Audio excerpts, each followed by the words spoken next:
Daf Yomi dans Masechet Rosh Hashanah, aujourd'hui Daf Chet. Et nous reprenons Daf Zayin Amoudbet. Daf Zayin Amoudbet, 7 lignes avant la fin. Nous sommes dans une question.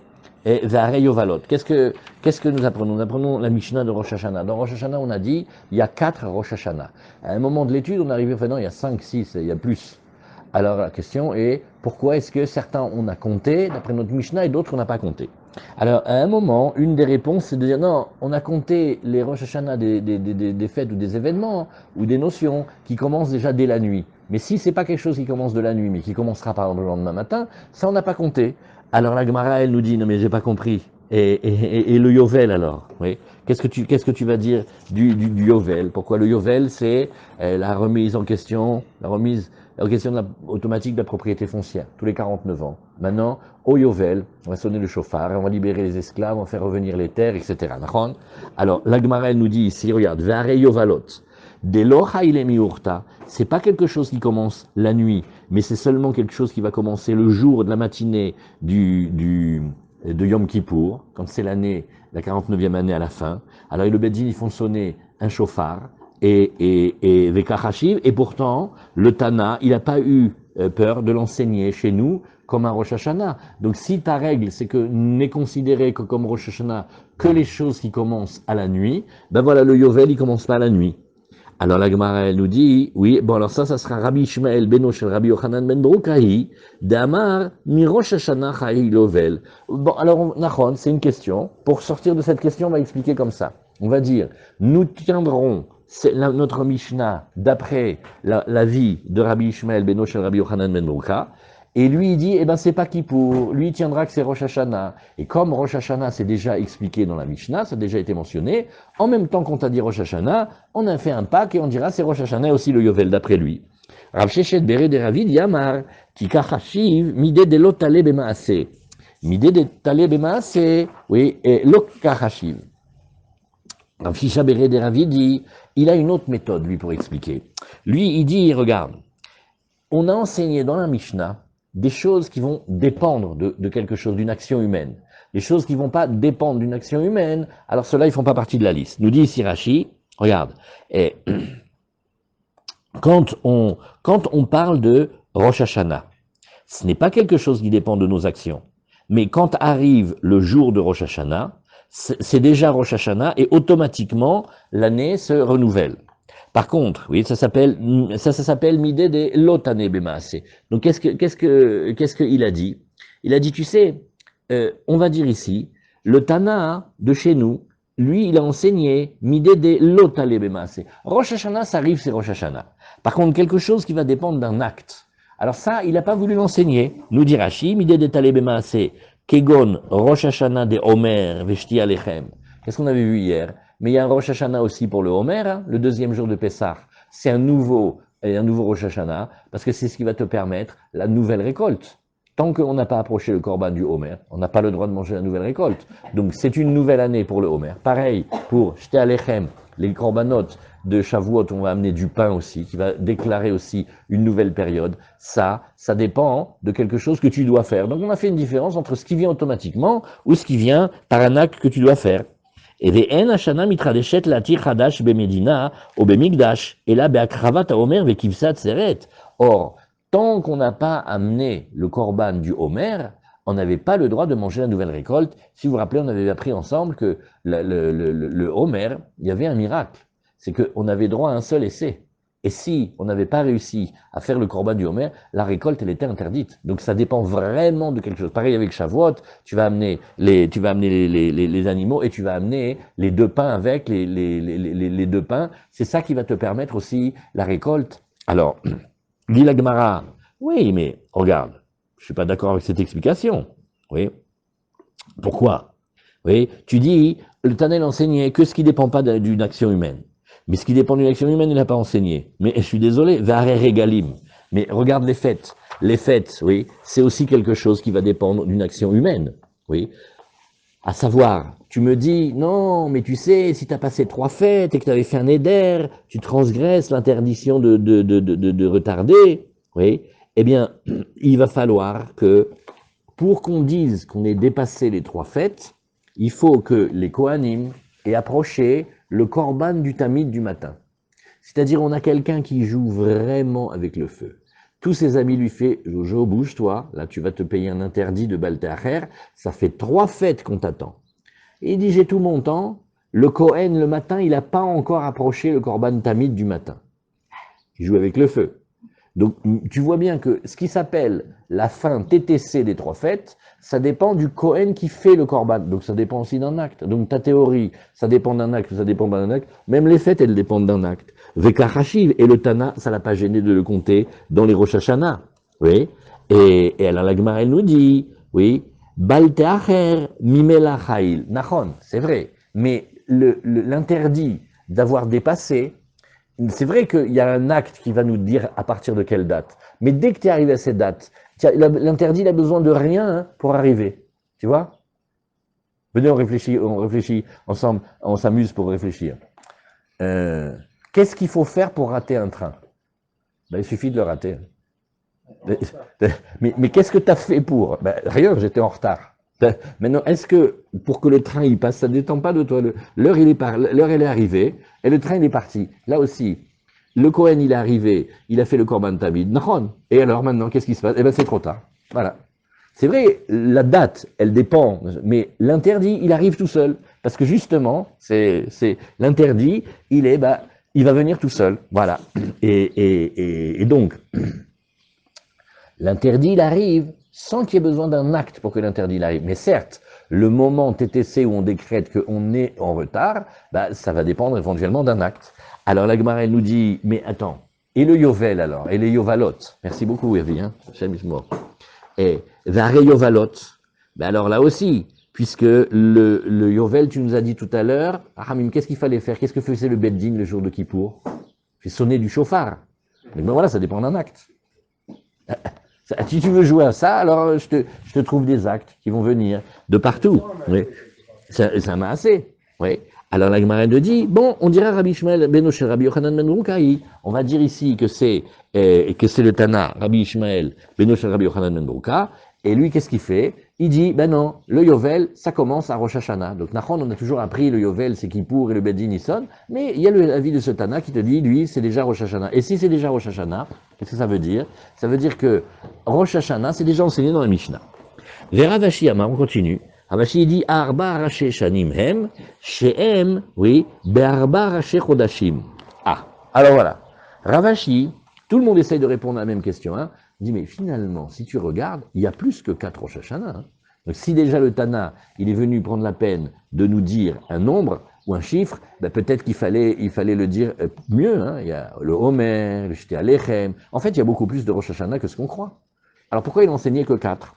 Alors on a vu plusieurs réponses, et maintenant on voit que Ravashi nous dit, regarde, il y a 4 débuts d'année, mais qui sont 4 débuts de mois. C'est ça qui nous intéresse. Qui sont des Rashi Chodashim. Tu vois, Echad Benissan, Echad Be'elul, Echad Betishre, Echad Beshvat. Mais ceux qui ne sont pas en commençant à Rosh Chodesh, on les a pas mis dans le compte. Donc, maintenant, quand tu vas parler du Rosh Hashanah pour les fêtes, oui, c'est pas Rosh Chodesh, les fêtes, oui. Alors voilà, donc voilà pourquoi on l'a pas enseigné. La Gemara nous dit, non mais attends, ça va pas du tout cette réponse. Parce que nous, on a appris Beth Hillel, que eux ils disent pas Echad Bishvat, ils disent tout Bishvat pour les Ilanot. Donc déjà, si tu veux dire que c'est que Rosh Chodesh, alors tout Bishvat, ça va pas aller du tout. Oui. Alors, Achika Amar, Shlosha Divra Akol, et Echad Sebebe Echad Bishvat, Machloket Bet Shammai Bet Hillel. Alors, mais non, quand on a enseigné sur les 4, en fait, on a dit comme ça. Il y a une majorité, de 3, c'est sûr que c'est du Rosh Chodesh. Et après, tu as l'histoire de Shvat, où effectivement, c'est une discussion entre Beth Shammai ou Beth Hillel, où Beth Hillel utilise le 15 Shvat, et Beth Shammai utilise le premier Shvat. Mais, ouais, c'est là-dedans. Alors, c'est une réponse approximative. Ça veut dire, approximativement, 3 sur 4, ça obéit à la règle. Et le 4e, il y a un Tana qui est d'accord que c'est le Rosh Chodesh, et un autre qui te dit que c'est le 15, mais globalement, ça suffit pour dire que le Tana, il a dit comme ça. Alors, on reprend. Rabbi Elazar et Rabbi Shimon Omrim Be'echad Betishre. Qu'est-ce que c'était? Nous sommes toujours en train d'apprendre Maaser Behema. Il y a la nouvelle progéniture. et on va donner un dixième. On va faire la dîme. Alors on les fait passer dans un enclos, un petit passage, on les compte, oui. Et quand ça sera le dixième, on dit Asiri Kodesh. Et lui, il est plus une BMA de Choulin, il est devenu une BMA avec la Gdusha de Maaser. On doit l'approcher au Beth Amikdash. Alors, Rabbi Lazar et Rabbi Shimon Omrim, eux, c'est Bechad Betishre, donc pas en Elul. Azamar Rabbi Yochanan, Deshne, Mikra Echad Darshu, mais Bémet, les deux, ils ont appris le même pasouk. C'est-à-dire, les deux, ils ont un même verset. Un, il a appris que c'était Elul, un, il a appris que c'était Tishré. Il y a marqué, oui, Lavshu Harimatson, oui, et Ve Amakim Yatefubar, et Yitroaou Af Yeshiru. Et qu'est-ce que nous disons dans ce pasouk-là? Le pasouk, il est un pasouk dans Tehilim. Et qu'est-ce que ça veut dire? Que comme si le menu bétail, il s'était habillé comme de couverture. Qu'est-ce que ça veut dire? Que maintenant elles sont devenues plus grosses, donc les bêtes, elles ont été engrossées, donc les femelles, elles sont maintenant en gestation. Amakim et Atfoubar, oui, les vallées, elles vont être toutes recouvertes de céréales, donc ça veut dire que quand on regarde, on voit comme si les plaines et les collines étaient habillées de la production. Et Yidroaou Afiashiru, et à ce moment-là, qu'est-ce qu'on dit? On dit, il va y avoir comme un son, comme une musique et comme une chanson. Qu'est-ce que c'est? C'est que on va voir que les épis de blé, par exemple, ils sont soufflés par le vent et ça fait comme une musique. Oui. Mais sauf que si tu regardes dans le monde, c'est pas comme ça. Parce que quand est-ce que tu as la récolte des céréales qui pousse? Oui, ça c'est Hadar. Par contre, puisque après, quand tu vas être en Nissan, il faut qu'on puisse apporter le korban pour permettre la nouvelle récolte. Donc la culture céréalière, elle va commencer tu vas la voir apparaître bien à Adar. Et après Nissan, tu peux commencer à la moissonner, d'accord?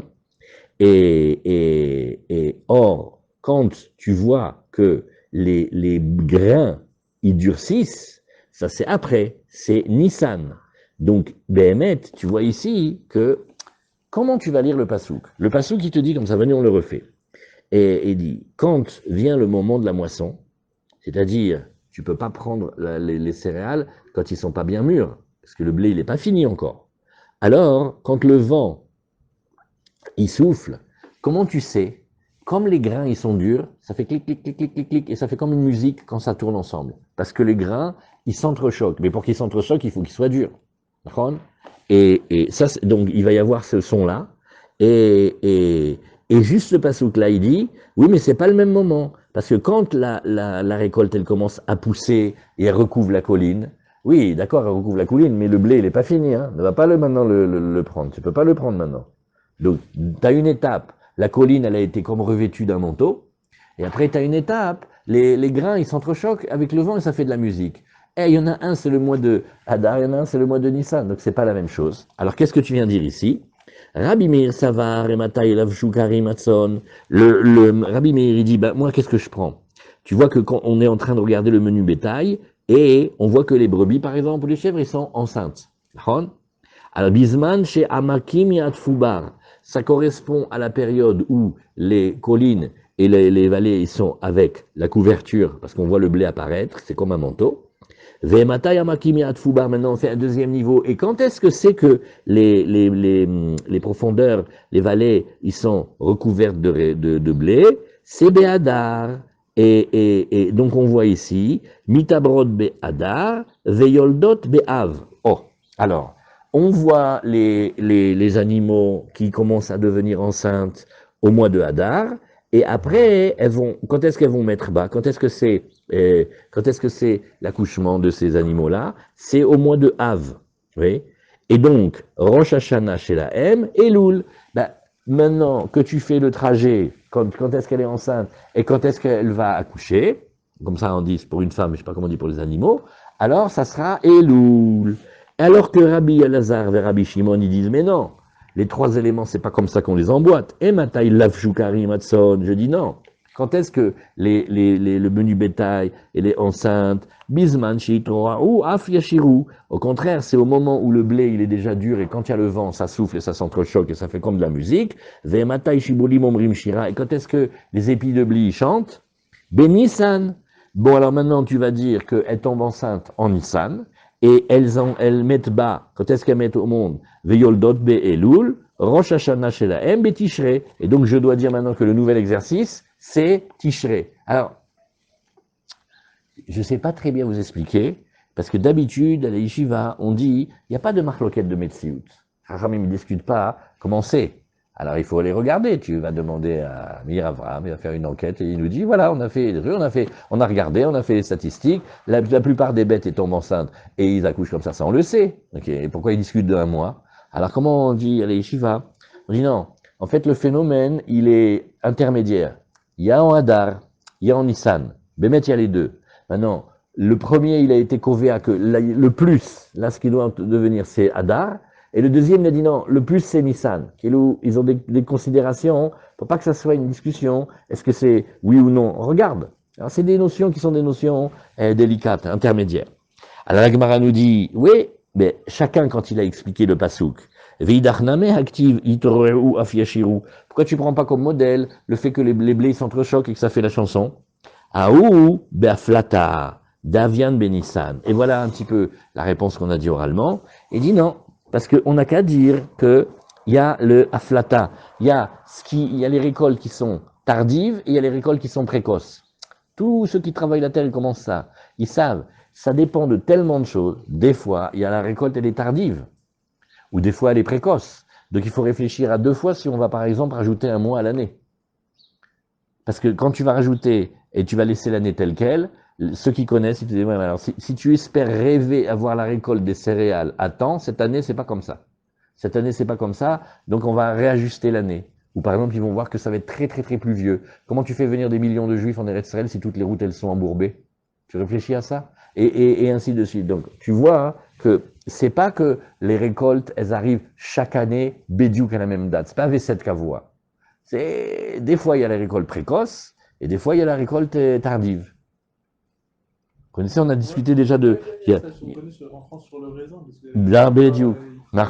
Alors, il y a le Mishnah Bora qui a dit, le Mishnah Bora, il a connu l'essor industriel et les chemins de fer. C'est rapporté dans le Mishnah Bora, à la fin de la Chod Pessah. Il supplie les Bnei Torah d'essayer de faire attention avec l'interdit du Hadash. Pourquoi? Parce que tant qu'il n'y avait pas le développement du blé, en Amérique, au Canada et surtout en Russie. Alors, de toute façon, la nouvelle récolte de blé, elle arrivait après le 16 Nissan, donc on mangeait l'ancienne récolte et on n'avait pas la nouvelle récolte encore. Mais après, ils ont développé le blé. Le blé d'aujourd'hui, il a des dizaines et dizaines de chromosomes. Le blé original, il a 3 chromosomes. Ils l'ont muté pour qu'il soit résistant et qu'il résiste aux intempéries et aussi qu'il soit précoce. Et le Mishnah Bora, il dit, maintenant, par le train, arrive dans nos régions, c'est-à-dire chez nous en Pologne, arrive du blé qui vient de Russie. C'est un mutant. Et on a la nouvelle récolte avant Pessah. Et comme l'ancienne récolte, elle est souvent finie, alors, qu'est-ce qu'on va faire? Alors, il dit, il faut pas dire aux gens. Les gens, il faut les laisser, parce que les moutav shiusho gegim, mais au moins, les Bnei Torah, s'ils peuvent se résister et ne pas tomber là-bas, parce que l'histoire du Hadash, il est de Oraïta. Vous voyez un exemple appliqué de qu'est-ce que ça veut dire quand tu as une récolte précoce. Et là, on est en train de nous dire que la récolte, elle n'est pas du tout précoce, la récolte, elle est tardive. Donc, quand tu as vu qu'il parlait de Nissan, normal, c'est la récolte tardive. Quand tu as parlé de la récolte de Hadar, c'est où la récolte, Mechila, c'est où la récolte, je ne peux pas vous les monter pour rien. Et où la récolte normale, ou la récolte précoce. Alors, voilà, vous voyez comment c'est ici? Alors la Gemara, elle dit Veidarname, maintenant l'autre, Veidarname, active, Vamakim, Atfubar, il y a les profondeurs qui vont se recouvrir de céréales.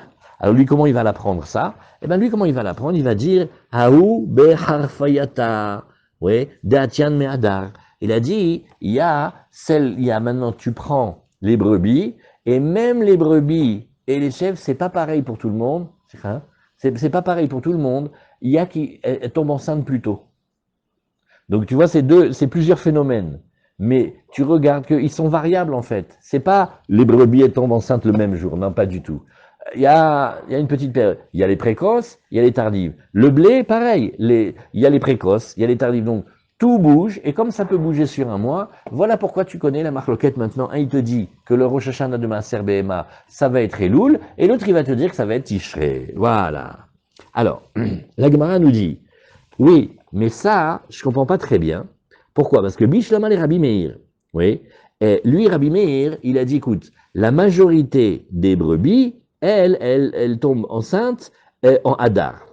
Bon, alors lui, il dit Kedirtiv, Hazak. Lavshu Karim Etson. On nous dit que quand est-ce qu'elles vont être enceintes, les brebis, Bisman Shama Kimiat Fubar, ça correspond aussi au Hadar où les collines, elles commencent à être fleurissantes, on voit qu'il y a le blé dessus, bien que le blé soit pas encore vraiment mûr. Ve Aikanami Itru Afshiru. Et puis après, tu avances le mois suivant et tu vas voir ici qu'il y a ils vont chanter et les épis de blé parce qu'ils vont s'entrechoquer. Tout ça, c'est très bien. Et là, les Rabbi Elazar et Rabbi Shimon, mais si tu prends maintenant Rabbi Elazar et Rabbi Shimon, Ifra mi bayel, et le passou qui va pas du tout dans le bon sens.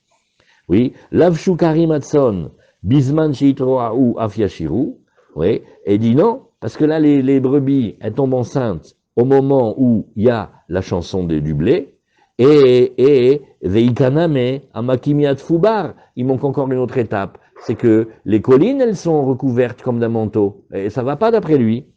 Et la Marava, alors Rava, il veut tout enlever en arrière. Et il dit, regarde, et la Marava, des Koulalman, Yallav Shukari Matson, Bisman Shamakimiat Fubar, Beadar. Alors maintenant, on va faire un petit peu d'ordre. Non. Les brebis enceintes et les collines qui sont recouvertes d'un manteau de blé, de céréales, on va dire que c'est Hadar. Mimela, si c'est Hadar, quand est-ce qu'elles accouchent? En Av. Et donc, quand est-ce qu'on va dire le Rosh Hashanah? Juste après Elul. Ve'acha, behaikra, comme il pliguait. Maintenant, eux, ils discutent d'une autre chose. On n'est pas en train de discuter quand est-ce qu'elles tombent enceintes et quand est-ce qu'elles accouchent. On est d'accord. Il y a là. C'est bon. Elles vont, au mois de Av, elles vont mettre bas. Et donc, le Rosh Hashanah, ça devrait être Elul. Alors, pourquoi il y a une discussion d'un qui dit quand même, Tishrei? Il dit non, c'est sur la nature même de la mitzvah de la dîme. Aser te aser et kol tevuot zarecha. Oui, tu prélèveras le 10e de toutes les récoltes de tes graines, c'est-à-dire des céréales. Bishne masrot akatuv medaber.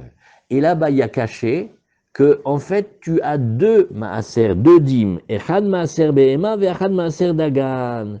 Et tu as un maaser des animaux et un maaser du blé. Quand tu dis le blé, c'est les 5 céréales. Et donc, il y en a deux. Rabbi Meir Savar, eh ben, il dit comme il y en a deux, on va les faire ressembler l'un à l'autre. Makish maaser behema le maaser dagan. Eh ben, on va prendre comme base de référence le maaser des céréales. Et on va lui faire ressembler le maaser des animaux, à savoir ma maaser dagan, samour legmoro isuro. Bah, quand est-ce que tu finis le travail nécessaire? C'est là où tu fais le maaser, c'est le Rosh Hashanah pour lui.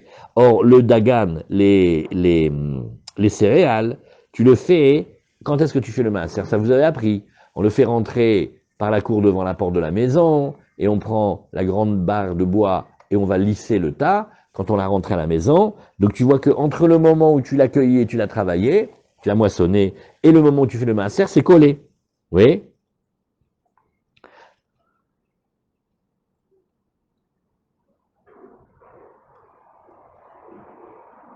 Ah non, alors non.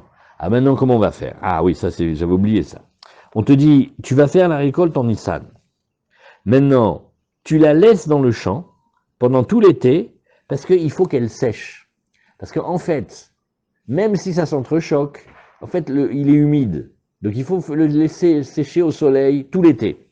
Et après, quand ça arrive, Tishrei, ben c'est bien Tishrei parce que c'est plus l'été. Ça y est, il fait moins chaud. Et donc, c'est là où tu vas le rentrer dans la maison.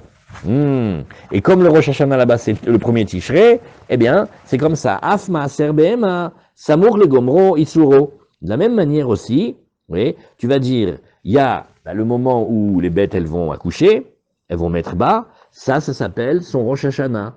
Et comme les petites brebis, elles accouchent au mois de Av, donc juste après, c'est Elul. Donc, de la même manière que le Maaser, tu as fait ressembler et juxtaposer deux périodes pour les céréales, pareil tu fais pour les animaux.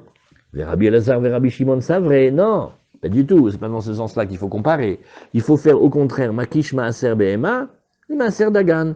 Il va falloir comparer la dîme des bêtes à la dîme des céréales, à savoir, Ma Maaser Dagan, Rosh Hashanah Shelo Tishrei, de la même manière que la dîme des céréales, son Rosh Hashanah, c'est Tishrei, alors de la même manière, le Maaser Behema, son Rosh Hashanah, c'est Tishrei. Donc vous voyez, en fait, c'est des études dans les psukim, chacun il étudie le même pasouk, et maintenant on a réglé, on a dit non, laisse les dates de quand est-ce qu'elle tombe enceinte, et quand est-ce qu'elle accouche, et quand est-ce que le blé recouvre les prairies, tout ça, c'est pas ça, on s'est mis d'accord, mais par contre on va discuter comment on fait le maaser, parce qu'on a vu qu'il y avait dans les psukim une comparaison entre le maaser des animaux et le maaser des céréales, qui doit ressembler à qui. Très bien. Ah, maintenant ça y est, on aborde un nouveau passage. Be'echad betishrei Rosh Hashanah les Shanim. Ah, ça c'est le Rosh Hashanah des années. Alors la Gemara, elle nous dit, les Ma'il Cheta, qu'est-ce qu'on gagne à savoir que Rosh Hashanah, c'est le Rosh Hashanah des années? Alors Rav Papa, il a dit, oui, les Shtarot. Parce que comme on avait écrit sur les contrats, oui, selon les années du roi, et que la Mishnah, elle a dit, oui, mais Béhémet, oui, ça c'était le Tishrei, c'était le début. Alors maintenant, si tu avais par exemple le roi qui vient, et il est nommé, il est intronisé Mamash fin Elul, sache que quand c'est arrivé le premier Tishrei, on lui compte déjà sa deuxième année. Donc toi, quand tu es le Dayan et tu dois étudier un cas de près où ils sont en désaccord, etc., vérifie bien parce que quand tu vois la deuxième année, enlève de ta tête que ça veut dire que c'était de l'année dernière, il y a plus d'un an. Zircholiot, que c'est 2 jours. Donc ça, c'est les shtarot. Detnan, Shitrechov, Mugdamim, Psulim, Umeocharim, Sherim. Ça, on a déjà discuté. C'est que un contrat antidaté, c'est une grande avéra, et c'est pas soul.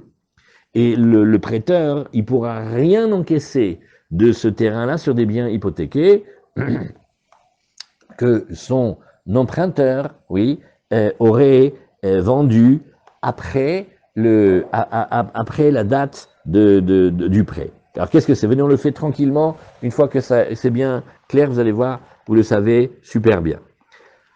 Maintenant, nous avons un emprunteur. Un emprunteur, il garantit ce prêt. Le prêteur, il lui prête, mais il va avoir une garantie. Oui, ben j'ai des terrains. Ça veut dire, au maximum, si l'emprunteur ne paye pas, le prêteur, il est garanti parce qu'il a des terrains. Maintenant, qu'est-ce que fait l'emprunteur? Il a vendu des terrains. OK. Mais maintenant, les gens doivent savoir que quand il a vendu le terrain, il a une grosse hypothèque dessus. Hein. Il a un shirbout dessus. Parce que, dans la mesure où il n'a pas de liquidité pour payer son prêteur, ouais, le prêteur, il va venir et il va récupérer les biens qui auront été vendus. Donc maintenant, tout celui qui a un petit peu de jugeote, quand il achète une maison, un appartement ou un terrain, il dit, écoute, j'ai eu un prix formidable. Il fait, c'est pas un prix formidable. Il a 4 banques dessus. Tu crois qu'il va rembourser cette somme-là? Il va jamais pouvoir rembourser cette somme-là. Donc déjà, le prix que tu payes, sache que c'est trop cher. Tu achètes quelque chose, demain, ils peuvent venir te sortir. Mais ça vaut. Alors, par contre, quand on a acheté un bien libre, tu l'as acquis. Mais comment on fait pour savoir quand est-ce qu'il y a eu hypothèque ou pas? Parce qu'ils ont signé un contrat. Et quand il y avait un contrat, il y avait des témoins. Et les témoins, ils ont fait passer c'est le téléphone juif. Dès qu'il y a 2 juifs qui ont signé sur un contrat, le village, la ville, tout le monde le sait. Mais là, il est antidaté. C'est-à-dire, il n'était pas à la vraie date. Donc tout le système de mise en garde, de tenir compte, est-ce qu'il y avait l'hypothèque ou pas l'hypothèque, on n'a pas pu le savoir. Donc un contrat antidaté, il est pas sous les Chachamim, ils l'ont bloqué complètement et il peut rien récupérer avec. Vous voyez? Pourquoi? Il devient maintenant comme quelqu'un qui aurait prêté oralement. Quand on prête oralement, il faut savoir une chose. C'est la confiance. Et aussi, c'est pas très intelligent, parce que des fois le Yetzirah, il peut prendre quelqu'un quand il est en difficulté, et il va nier la dette, ou il va dire que c'était pas ça, ou qu'il y avait une autre histoire. On le met le pauvre dans une situation comme ça. Tandis que quand il y a un contrat, quand on a fait avec les Edim, il se promène avec le papier, de temps en temps il fait, bon, on est d'accord, hein, ok, j'ai encore 6 mois, ok, d'accord. Et quand l'échéance elle est venue, il est sur le papier, il lui montre. Ok, Qu'est-ce que tu vas discuter? Le papier, il a été comme entériné au Beddin. Quand on fait un contrat oral, quand il a des liquidités et qu'il veut te payer, il te paye. Quand il n'a pas de liquidité, et tu peux pas prendre ses biens immobiliers. Donc, quand tu as fait le contrat antidaté, c'est l'hypothèque de l'emprunteur qui doit garantir le remboursement sur les terrains qu'il a. Et donc, s'il est vendé, les acheteurs devraient savoir qu'à partir de cette date-là, le contrat il était antidaté. Là, c'est pas bon. Voilà. Quelqu'un il te fait une proposition, tu dis oui, c'est valable. Le problème, c'est que Quand tu t'appuies, il faut quand même des témoins. Ouais. Alors, maintenant, quand c'est les contrats post-datés, c'est pas grave, parce qu'on retarde l'hypothèque. Bon, s'il a voulu retarder l'hypothèque, c'est moins grave, la personne n'est pas en danger, mais malgré tout, on dit que c'est cachère, mais c'est cachère bédiavad, c'est pas comme ça qu'on aurait dû faire. S'il n'y a pas de témoins, si quelqu'un t'a proposé un truc en vente, et que toi t'as dit oui, tu vois. Qu'est-ce que tu dis, Avi? Qu'est-ce que tu dis? Attends, j'ai pas entendu, pardon. Ce que j'assure, Oui. même dans le droit israélien et tout, si quelqu'un il a proposé un contrat oral, c'est valable quand même. Le problème, ça va être de prouver qu'il existe, quoi. Mais en tout cas, Non, c'est valable. bien sûr qu'il est valable. Mais après, si jamais il y a le moindre pépin, quand tu as une garantie, même s'il a vendu tous ses biens, tu vas toi chez les acheteurs, tu fais monsieur, cette maison me revient. Pourquoi? Ben parce que vous l'avez acheté de quelqu'un qui me devait de l'argent. Et moi, je prêtais de l'argent avant qu'il vous vende. Donc quand il vous a vendu quelque chose qui était complètement... et tu peux récupérer. Par contre, quand c'est un contrat oral, tout ça, ça s'en va. Et si... c'est oral avec des témoins. Non, oral avec des témoins, ça s'appelle déjà que c'est fort. Mais c'est pas aussi fort que le shtar. Parce que le shtar, si toi tu possèdes le moulin de Montefiore, et que c'est des témoins qui ont témoigné il y a 150 ans de l'époque de ton arrière-grand-père, avec le papier tu récupères le moulin de Montefiore. Un shtar, il est éternel. Il est chazak. Voilà. Et les témoins, c'est comme s'ils étaient vivants encore. Tu vois? Et là, si maintenant tu fais avec des témoins, un il est parti en Amérique, va le chercher, ou l'autre il est devenu fou, ou l'autre, tandis que là dans le shtar, il n'y a pas plus fort. Donc quand tu fais et tu triches la date, tous les gens qui achètent, il n'y a plus ce principe que, mais j'ai acheté, j'ai vérifié que le bien il était libre. Quel tu parles, il était libre, il avait déjà assujetti ses biens, sauf qu'il a triché la date, il a mis le contrat antidaté. Là, il va prendre de chez les acheteurs, chez l'Okedid. Par contre, quand c'est post-daté, c'est moins grave, mais quand même, c'est pas bien. Ça s'appelle que c'est cachère. Pourquoi on dit que l'antidaté, il n'est pas cachère? Parce que les Chachamim, ils ont dit, comme cet homme-là, il a été malhonnête, alors on va lui bousiller la force de son shtar. Bien que, d'après le shtar, et qu'il y a les témoins dedans, il a une force qui est une force extraordinaire. Ouais, il a une force qui est une force extraordinaire. Et normalement, il a tous les droits. Les Chachamim, quand ils ont vu qu'il a fait comme ça, ils lui ont bloqué sa force. Et on lui fait, ce que tu as ou rien, c'est pareil, tu n'as pas de papier. Considère que c'est un contrat qui vaut rien du tout. C'est pas plus que oral. Voilà, ça on a expliqué ici. Non, antidaté, ça veut dire que tu as fait la date avant. Ouais. Et post-daté, tu as fait après. Il a signé le 10, mais il a dit qu'en fait, il avait signé le 1. Voilà. Antidaté. Le contrat est signé le 10, mais en réalité, sur le contrat, il y a marqué que ça a été signé le 5. Ouais. Il y a 5 jours, il a planté tous les acheteurs qui ne peuvent pas vérifier si le bien il est libre ou pas. Post-daté, bon, alors il a renoncé à son shirbout. Allez, très bien. Donc d'après Rav Papa, on a eu la réponse. Qu'est-ce que ça nous fait de savoir que le premier Tishrei, ça s'appelle Rosh Hashanah pour les années? Comme les années, elles sont comptées d'après les années, elles sont comptées pour les shtarot, pour les contrats. Donc, quand tu vas faire des contrats de prêt, c'est tout ce système-là économique qui est très important. Pourquoi? Parce que tu vas dire, mais quel est n'importe quoi. Il y a 2 ans, le contrat. Ça s'est passé il y a 15 jours. Celui-là, il est complètement fou. Monsieur, comme on va d'après la date du roi, et qu'il a été nommé roi quelques jours avant ce premier Tishrei, ça fait 2 ans. Il a raison.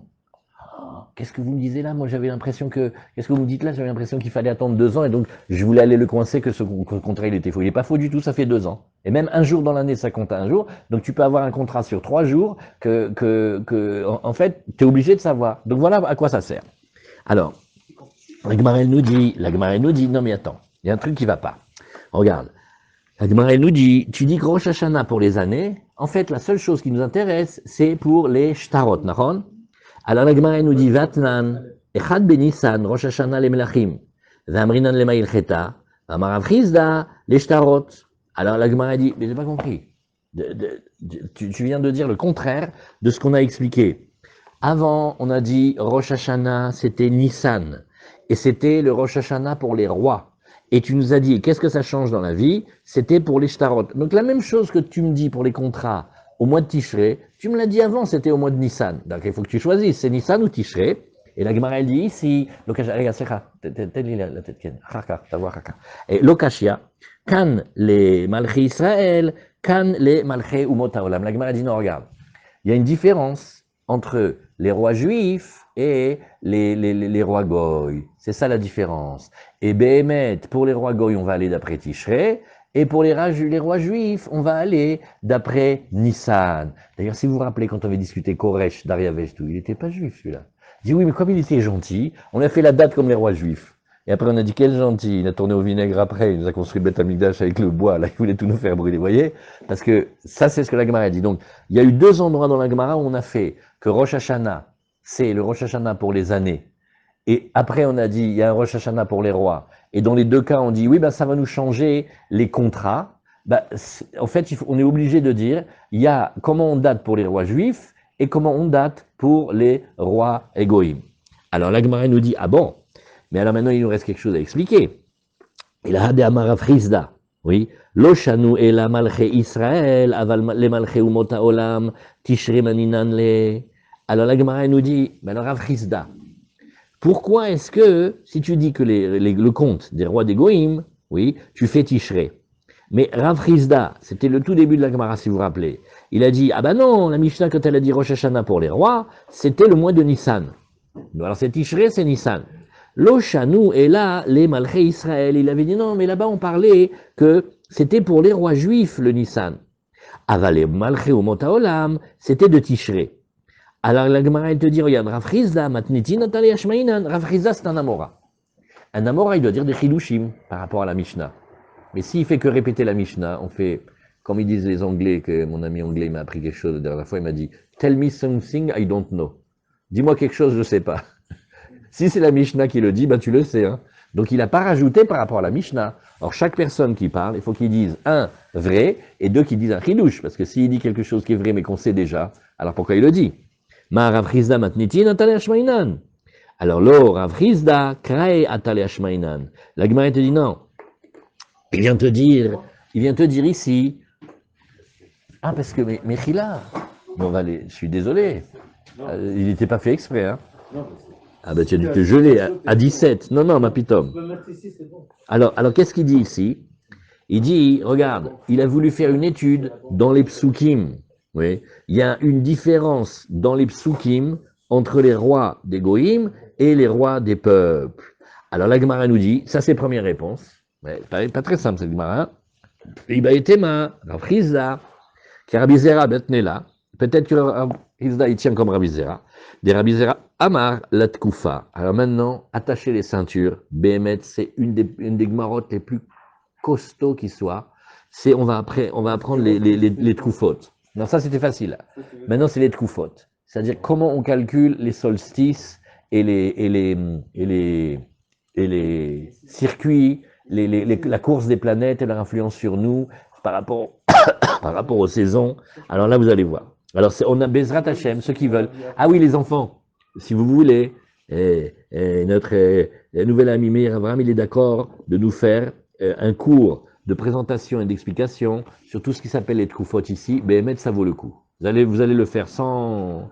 comme ça, et après vous allez voir qu'on s'est expliqué. Alors, ça s'appelle la Tkoufa. Qu'est-ce que c'est? On va prendre une révolution solaire et on va partager en 4. Alors, la première, on va l'appeler la Tkoufa de Tishré. Et donc, qu'est-ce qu'on fait? On regarde la course cumulée du soleil et de la lune depuis le mois de Tishré de la création du monde.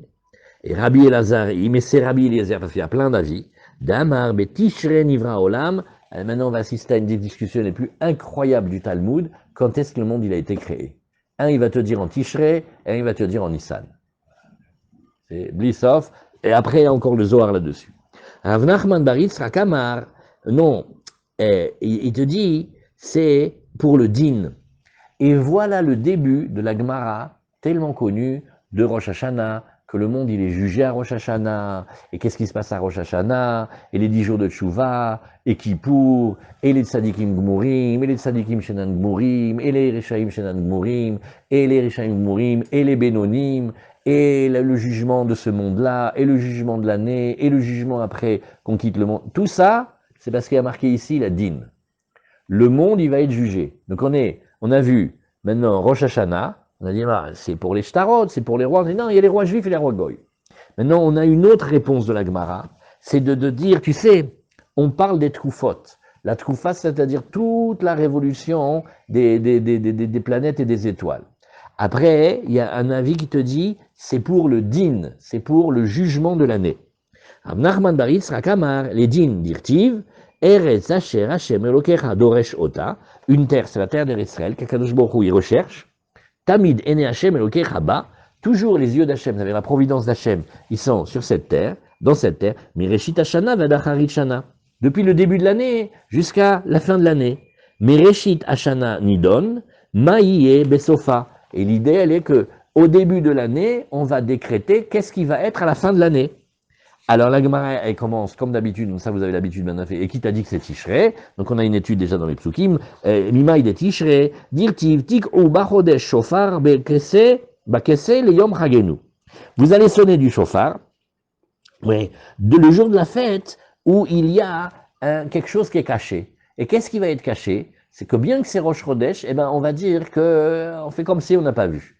Donc on cache une révolution, le début du Rosh Chodesh. Quand la lune elle va recommencer à venir, que c'est le renouveau de la lune, ça c'est cassé le Yom Chagenu, qu'il y a quelque chose qui va être caché. Veizeu Chag, chez Itradesh, chez Achodesh, Mitkasebo. Maintenant, fais toutes les fêtes. Ça peut pas être Pessah et ça peut pas être Sukkot, ouais, et ça peut pas être Shavuot, puisque les deux premiers c'est le 15 et l'autre c'est le 7. Ne dis pas que c'est le renouveau de la lune. D'ailleurs, on a vu, après le 7, comment tu peux même faire Bichlal, la bracha sur le renouveau de la lune. Donc la seule qui tombe comme ça, il faut que ça tombe une fête qui tombe le Rosh Chodesh. C'est pas Rosh Chodesh. Alors c'est Rosh Hashanah. Ouais. Al Chodesh Mitkasebo, et Veomer, ze Rosh Hashanah. Voilà. Parce que quand la lune, elle est proche de son renouvellement, elle est minuscule, minuscule, minuscule, et c'est par exemple, si elle apparaît à l'est, ceux de l'ouest, ils vont pas la voir. Oui, et alors, le soir, elle va être aperçue très très doucement du côté ouest, et alors, elle va plus être aperçue par ceux de l'est. C'est-à-dire que quand elle est là, on la voit. Tous les gens du monde, ils voient la lune. Mais quand on est vraiment, vraiment renouvelé, elle est tellement imperceptible qu'il y a un endroit où tu la vois à peine et un endroit où tu la vois pas. Alors, Eve Omer, Zéro Shashana, Ektiv, qu'est-ce qu'il y a marqué? Qui chok les Israël ou Mishpat l'Eloke Yaakov. Voici que c'est une loi, ça veut dire de sonner le chauffard, et c'est le jour où il va y avoir le jugement, et ce jour-là où il y a le jugement, oui, eh bien, c'est précisément le jour qui va être le jour de Rosh Hashanah. Voilà comment la Gemara, elle a voulu démontrer. Tanoura Banan. כי חוק לישראל הוא משפט לאלוקי יעקב, מלמד שאין בית דין של מעלה נכנסים לדין, אלא אם כן קידשו בית דין של מתי את החודש. Là aussi, on apprend plein de choses extraordinaires. Le beit din du haut, il dépend du beit din du bas. Et tant que le beit din du bas n'a pas consacré le mois et le chodesh, le beit din du haut, il est en attente, il attend. Ça va? Pele play. Alors, Tanya Idach, l'autre braïta, nous dit qu'il chok l'Israël ou en li ela l'Israël. Je suis désolé, dans le passage qui a marqué pour les Juifs.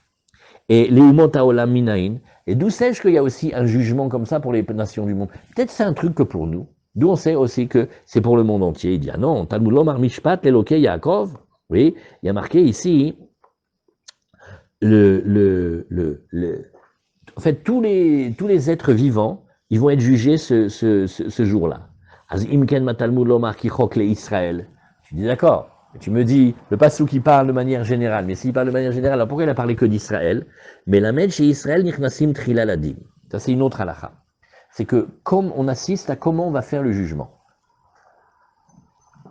On a les Juifs à juger, et on a aussi les nations à juger. qui va rentrer le premier? Oui. Alors, Kedera Frizda Damar Frizda Melech Vetsibur, Melech Nichnastri la Aladin. Alors, pour nous, c'est mieux de rentrer après qui? Je vais raconter une histoire. Il y a longtemps, quand ma fille elle est née, Sararina, chez Mishmorota, on lui a donné le nom Sararina. Bon, c'était un petit peu original. Et à l'époque, en France, pour avoir un nom original, c'est très très difficile. Maintenant, juste avant nous, il y a un arabe, il est rentré, il était très mal poli. Il a été chez la dame de la mairie, comment ça s'appelle? Elle dit comment? Et elle était dégoûtée. Je n'arrive même pas à comprendre ce que vous dites et tout. Je suis arrivé après et j'ai dit Sararina. Elle a fait ah, ça c'est très joli. Et elle a marqué. Donc tu vois que ça dépend hein, quand tu rentres. Hein.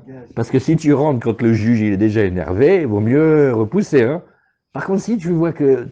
Alors, maintenant il y a comme ça. Tiens, le roi a jugé et tiens, le tsibour a jugé. Pour nous, c'est mieux quoi. Que le roi il passe d'abord ou que le. Et on réfléchit. Alors l'agma elle te dit regarde. Tu vois, le roi, il va rentrer d'abord dans le jugement. Chez Nehemar, c'est marqué Shlomo Amelach, comment il a dit, la sot mishpat avdo ou mishpat amo. Il a dit d'abord le jugement de ton serviteur, c'est-à-dire le roi, et après celui du peuple. Oui. Et alors, donc on voit ici, celui qui est le plus important, il va passer en premier. Maïtama, iba etema, lavora haralemikam malkaba abrai. D'abord, je peux te dire une réponse qui est le derech, c'est que c'est pas joli que le roi, c'est pas derech que le roi il attende. Le roi il doit passer en premier. Et aussi, Veiba etema, mikame delifush haron af. Il dit, regarde, ouais, et si jamais, chas le shalom, il y a un moment de colère, et qu'il y a beaucoup de fautes dans la communauté, alors, si jamais il y avait cette colère-là, et qu'on faisait passer déjà le peuple, le juge, c'est-à-dire le juge suprême, il va être très, très, très fâché. Et après, il va le dégommer, parce qu'il va dire, tu as vu, hein, finalement, c'est quelque part, lui, il est responsable, etc. Et il va le punir beaucoup. Oui. Et donc, on va juger les Juifs avant les peuples, parce que, les Bnei Israël, ils sont plus importants en importance, et donc, c'est pas derrière Eretz que les Juifs, ils attendent, donc ils doivent passer en premier. Et aussi, il vaut mieux qu'ils passent en premier, parce que si Hachem, il était très fâché à cause des nations, l'ambiance de la colère, elle pourrait se retourner sur nous, Chas Shalom. Ça, c'est la traduction de la Gemara. Alors, la Gemara, elle nous dit aussi, on va dire la Shmitin, on va dire aussi pour la Shemitah, et la Gemara, elle demande, et Minalan, d'où sait-on qu'on compte aussi les cycles à partir de cette année, et dit Dirtiv, ou Veshana Shevi'it, Shabbat, Shabbaton, Yelaretz. On a dit la 7e année, c'est l'année de repos de Shabbat pour la terre. Et après, il y a marqué, on a dit Shana ici, et on va faire 2 fois Shana, on va faire Gzera Shava, on va dire Shana, Shana, on apprend le Tishrei, Dirtiv, Mireshita Shana, comme on a dit, les yeux d'Hachem, ils sont sur la terre d'Eretz Israël depuis le début de l'année, donc on fait le pont sémantique Shana, Shana, on fait passer les lachot d'un pasouk à l'autre. La Gemara nous dit, ben, comme d'habitude, on peut te demander la même chose, t'as qu'à le dire de Nissan, Veligmor Shana, Shana, mi Nissan, Dirtiv, Rishon hu lachem lechotsha shana. On a dit il est le premier pour vous, pour les mois de l'année. Alors danin shana shen ima chodashim, mi shana shen ima chodashim, ven danim shana shen ima chodashim, mi shana she yesh ima chodashim. Ça vous rappelez, on avait déjà vu. On préfère prendre un modèle que le mot shana, il commence et il n'y a pas de mois d'avant, plutôt que de prendre un mot shana où il y aurait des mois d'avant. Alors la Gemara te dit aussi pour le yovel, les yovalot. Alors, qu'est-ce qu'elle dit, la Gemara, sur les Yovalot? Elle dit Yovalot. Elle dit, oui, ben on a appris ça c'était ici, le Yovel, c'était déjà ici, sur le premier Tishrei. Yovalot, ben Sarah Tishrei où? Elle dit, pas du tout. Le Yovel, c'est pas le Rosh Hashanah. Le Yovel, c'est le 10 du mois de Tishrei, on vient de l'apprendre, c'est Kippour. Dirtiv, Vavarta Shofar Teruah Bachodesh Hashevi'i, Be'asor la Chodesh. Le 7e mois, donc Tishrei, le 10 du mois, c'est marqué noir sur blanc dans la Torah que tu le fais à Kippour. Oui. Alors, il y a marqué Bayom Kippourim Ta'viru Shofar. Alors la Gemara nous dit Hamane, oui, mais ça c'est Rabbi Ishmael beno shel Rabbi Yochanan ben Broukahi, Detnan vekidashtem et shenat hachamishim shana. Oui, alors lui il va nous montrer maintenant l'étude qu'il fait pour dire que il pense que le Yovel aussi ça tombe à Rosh Hashanah, et il y a une étude, parce qu'il y a marqué, tu vas compter pour toi 7 Shabbatot d'année, c'est-à-dire 7 septena, et quand tu arrives au 7e septena, cette fois 749, tu vas nous faire le Yovel. Ou Talmud Lomar, le fiche Neymar, Bayom Kippourim. On te dit d'un côté, comme il y a marqué Yom Kippourim, Yachol Lote Emit Kadeshet Elami Yom Kippourim Ve'elach. Peut-être tu pourrais dire que Inechinami, comme les premiers disaient, ça ne commence que à partir de Kippour. Non, Talmud Lomar, Vekidashtem, et Shnat HaChamishim. Tu vas consacrer la 50e année, oui, Melamed, Shemit Kadeshet, Veolechet, Mitrilata. Eh bien non, tu vas voir que Bémet, elle commence depuis le Rosh Hashanah. Mikan amar Rabbi Ishmael beno shel Rabbi Yochanan ben Meruka, mi Rosh Hashanah, ad Yom HaKippurim, lo ayu avadim niftarim lebetem. Maintenant, qu'est-ce que ça va changer? Ça change, parce que pendant l'année du Yovel, quand on a acheté les esclaves, oui, ils vont ressortir au Yovel, et ils sont libres. Ah, maintenant, ils font, ouais, chouette, c'est Rosh Hashanah, allez, on arrête de servir le patron. Tu travailles jusqu'à Kippour. Tu crois que tu vas sortir comme ça? C'est pas du tout comme ça. Oui. Et les esclaves, ils vont avoir le droit de rentrer chez eux à la maison. Oui. Beyom Kippourim ta'aviru shofar bechol artsechem. Et on va appeler Ukratem Dror Baaretz lechol yoshvea. Et Nachon que le Yovel, il commence effectivement à Rosh Hashanah, mais les esclaves ne retournent que au moment du Kippour. Ouais.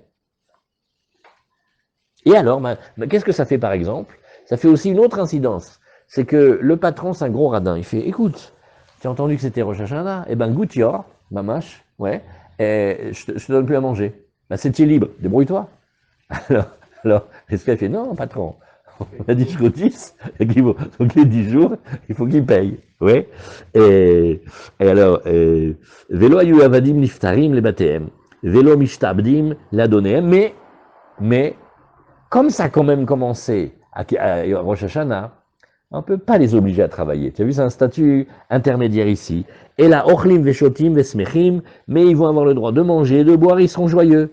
Ve atorotehem barashehem, et même ils ont des couronnes sur la tête. Oui. Avec Evan Sheyegia Yom Kippourim, ou Beddin Beshofar, à partir du moment que c'est Kippour, on va sonner le shofar. Nifteru avadim les batehem, vesadot chosrot les balehem. Alors là, c'est le grand retour du jubilé. Tous les esclaves, ils sont libres, mamash, et les terres, les propriétés foncières, elles reviennent à leurs propriétaires. Verabanan, Abanan, ils disent non, shanim atamekadesh, viatamekadesh rodashim. Il dit non. C'est la 50e année qui est une année spéciale du Yovel. C'est là où le Beddin, il va dire Mekudeshet Hashana, Mekudeshet Hashana. Mais ça, tu le fais pas pour les mois. C'est-à-dire, t'as pas une mitzvah de consacrer comme ça les mois. Le Beddin, une fois qu'ils ont dit Rosh Chodesh, oui, eh ben, ils n'ont pas l'obligation de dire Mekudash HaChodesh. Rabbanan, ils disent comme Rabbi Elazar et Rabbi Shimon que on fait pas le Kiddush HaChodesh. Bon, ça, on met un point ici, et on va reprendre le Yovel. Hein. Maintenant, on va rentrer dans les pages costauds, là.